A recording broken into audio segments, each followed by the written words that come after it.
Well, I said there probably wouldn't be any more land updates, but to be honest, I'm not sure if there's ever not going to be another land update at this point. So we seeded the whole property with grass.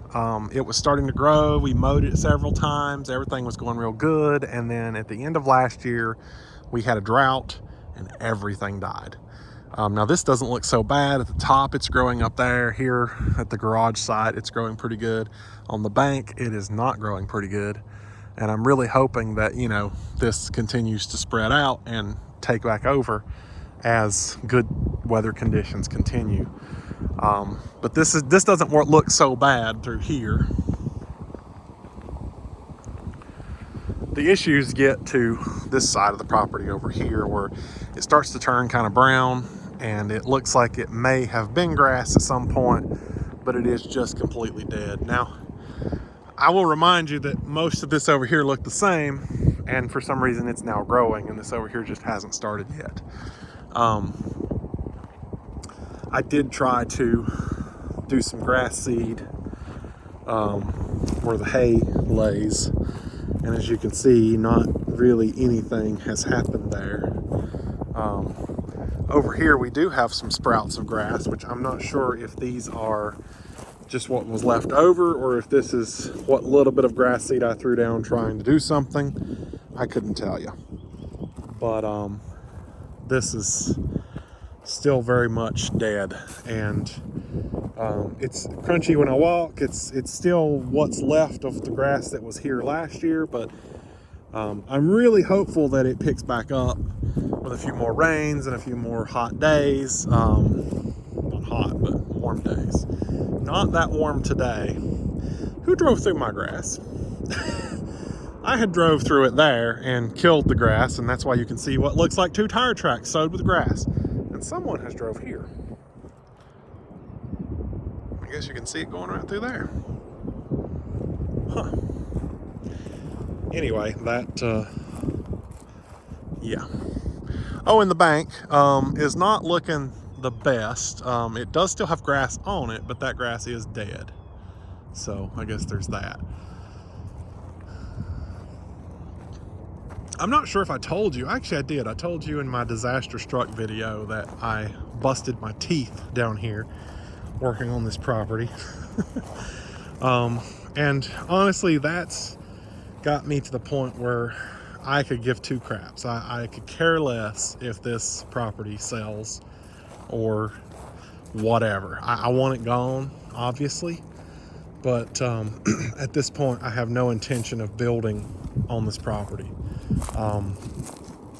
The EPA has been a complete nightmare to deal with the whole time I've had the property.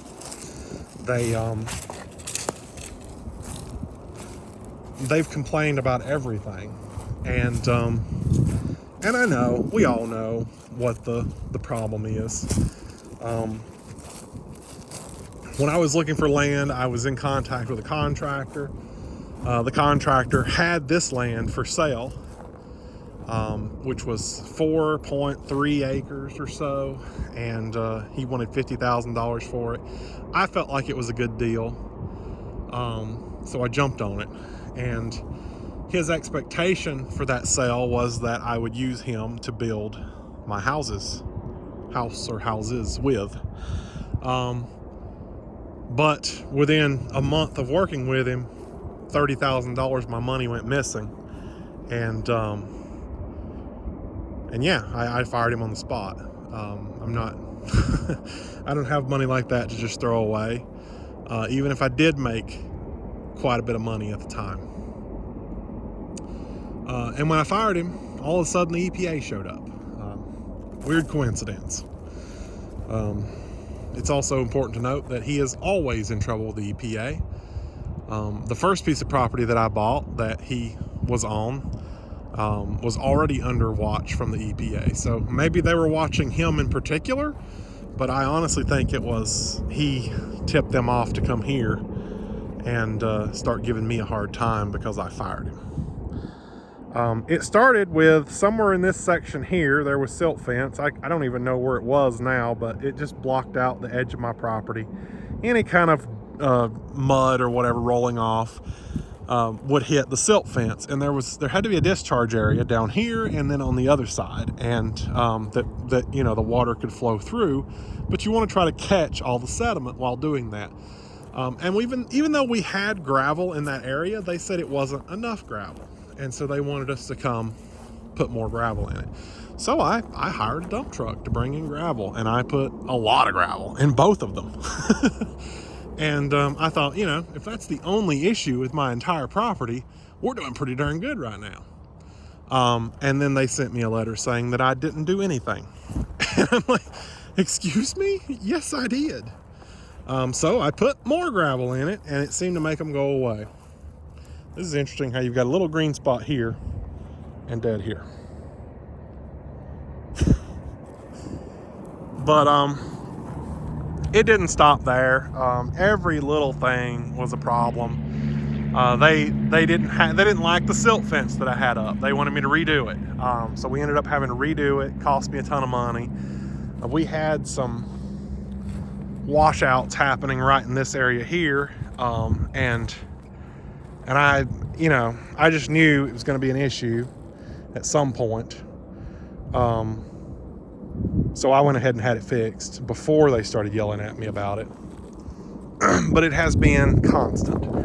And then once the land was up to code, they started saying, well, you've got to get permits for this, and you've got to get permits for that. Permits that you wouldn't normally have to get when doing, you know, your own land. But because now they're involved, they want these permits. Which, the one that just kind of pissed me off was the sedimentation control permit, which there was no sedimentation control issues because I'd already corrected them, which costed $100 a year. And when it came up for renewal, after we had made no plans of building anything and they wanted their $100, I was like, okay, I'm done. So I went through the long process of getting them to frig off. And at this point, they are no longer involved with this property, which is great. I don't have to deal with that. But in my attempts to get them to go away, I got permanent damage to my teeth. Trying to pull a T-post over here on this side, somewhere right in this area here. And it was just so buried that you couldn't hardly get it off. You know, a little bit of it sticking up out of the ground, that was it. And I tried to use the T-post puller, and it slipped off and hit me in the mouth, breaking one tooth and chipping three. That's not something you'll ever come back from. And you know, I've gotten them fixed to some extent. They work, but they're never going to be perfect again. And now I'm having gum issues because of this. And who do you blame? You know, I mean, I did it myself. It was an accident. But would I have been out here doing it in the first place if not for the EPA? Absolutely not. I hired someone to come the week before to remove all this stuff, the silt fence and the posts. He removed the fence and left, and billed me $600. And I'm like, $600 for an hour's work? Are you insane? When I asked him for the quote, it was $600 was supposed to include both, removing the silt fence and the posts. So we agreed to disagree, and he said, don't worry about it, don't pay me anything. And I'm like, well, I wasn't planning on it, but all right. And then that's how all this transpired. So anyway, where am I going with this? The realtor I've got this land listed with has been listed since November. I have been steadily dropping the price. I've been doing everything I possibly can to try to get it gone. I planned some things around this property selling, which probably wasn't the smartest idea. And now I'm in some considerable debt. And I was going to pay that debt off with the sale of this property and have plenty left over to buy me a new house. As you might imagine, from November until now, interest rates continue to go up. The interest that I owe on these debts continue to go up. And now we're at a point where I won't have enough money once the property sells to buy a house. I will still have enough money to pay off the debt, and that's about it. Meanwhile, the realtor's really not doing anything, in my opinion.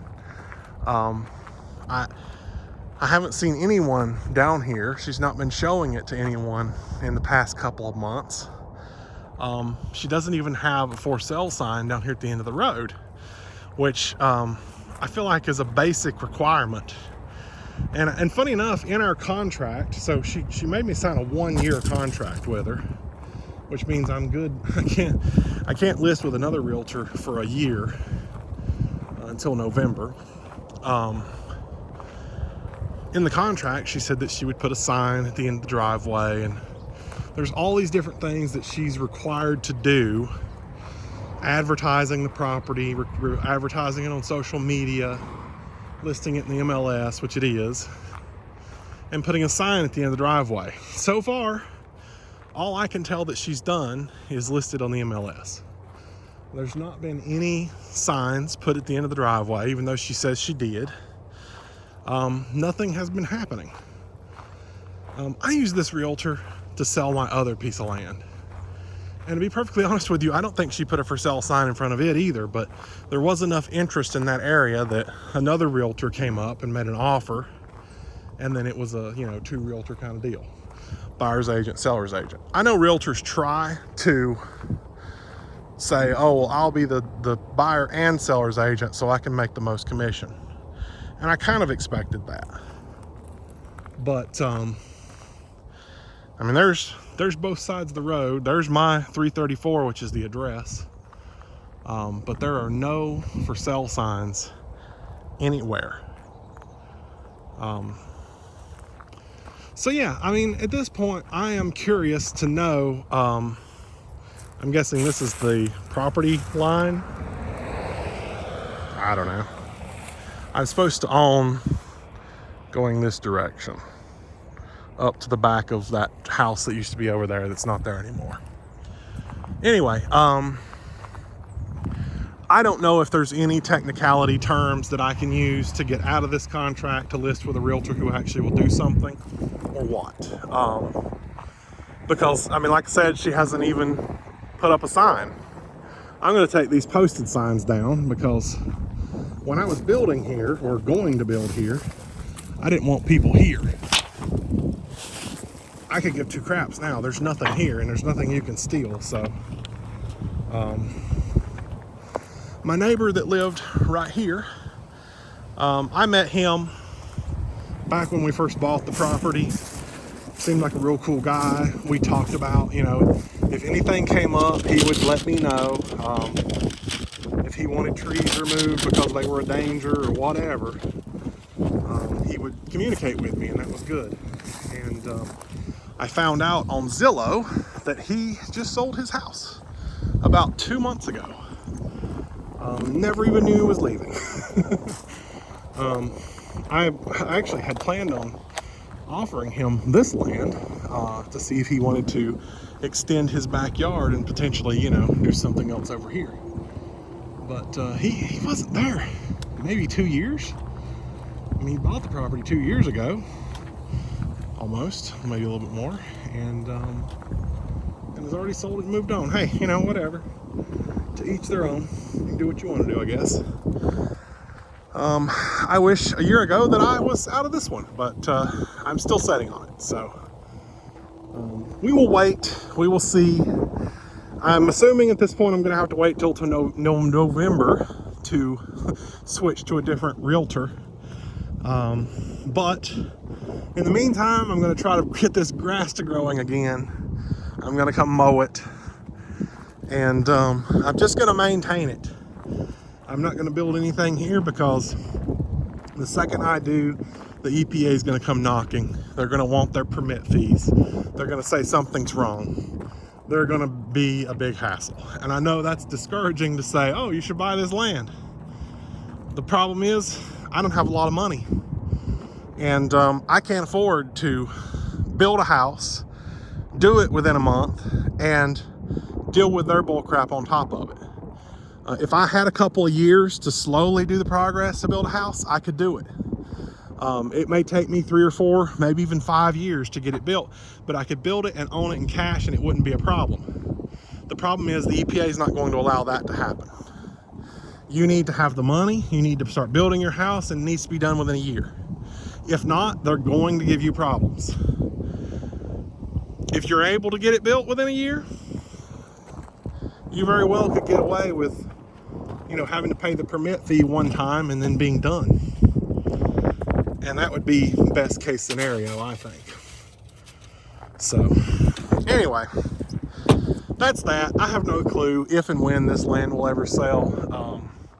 Probably not until I get a new realtor, to be perfectly honest with you. I thought the realtor I was using was a good realtor. A lot of people have come out now saying, yeah, we used her. She couldn't sell her house, so we switched to someone else and got it sold within a month. And it's like, great. So, if anyone knows how I might be able to get out of that contract, like I said, I don't feel like she's done any of her part of the job. So, if I could use that against her to say, I need out of this contract, you haven't done any of this, then maybe I could get it listed with someone else. And then we'll figure out what we're going to do next. Probably not buy a house, unfortunately, because the debt is more than it originally had planned on being. So, anyway.